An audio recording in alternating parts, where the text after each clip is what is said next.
Hello everyone, you're looking for a 35mm for the Sony E-mount. You'll get the 1.8 aperture with autofocus for full frame and APS-C sensor cameras for just under $400. If you like this review, feel free to buy the lens via the link in the video description. Let's start with the body. In my opinion, the lens has a great build quality, has a very pleasant resistance when focusing manually, and the only thing I miss about the aperture ring are the missing stops with clicks. The lens hood was part of the content. There is no focus switch. To change from autofocus to manual focus, you need to go into the Sony menu. I recommend a 55mm filter. You can find the link to it in the video description. You can expect hardcore vignetting at the edges, at least at 1.8, but it's history within a second using Adobe Lightroom. Chromatic aberrations looks the same, everywhere is this magenta shimmer, but hey, for that you have to zoom in or use the correction. With the 35mm lens you can focus down to 40 centimeters from the sensor. Pretty nice for food, details, nature and product photography. You can forget about filming yourself unless you use a tripod and move the camera further away.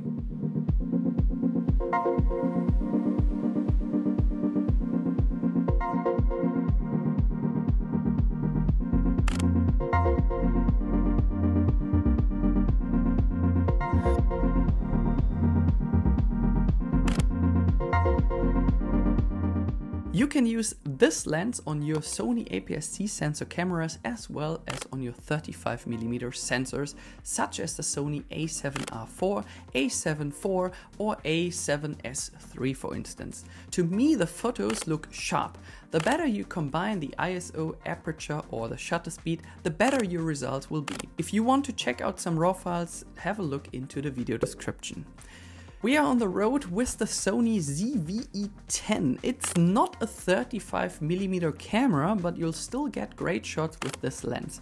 Thanks to the aperture ring, you always have full control over the aperture with just one turn. If you want to learn more about filming, be sure to check out my great tutorials about filming soon on my channel in English. I was surprised by the fast autofocus, whether in video or photo mode did no matter. The face tracking worked really well and you get sharp photos thanks to the right settings.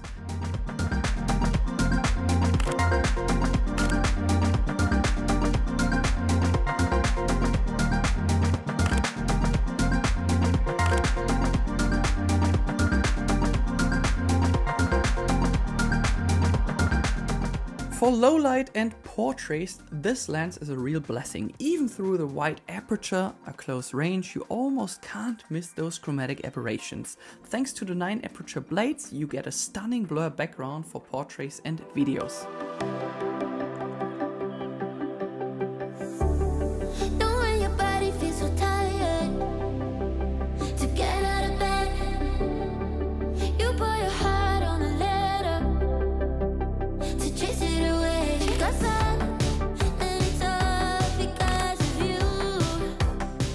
Let's summarize. The price currently varies between $350 and $450. For that you get a 35mm fixed focal length with a 1.8 aperture and an aperture control ring which filmmakers should welcome.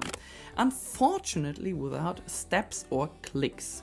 The chromatic aberrations are very noticeable in my opinion, but the whole thing can be easily fixed. It's best to take a look at the sample files. The bokeh is wonderful and the focus is very fast and precise. The firmware can be updated via USB-C directly on the lens. I would use the lens for food, portraits, video and low light. If you like this lens, feel free to buy it via the link in the video description. Thanks for your support and see you very soon. Tschüss!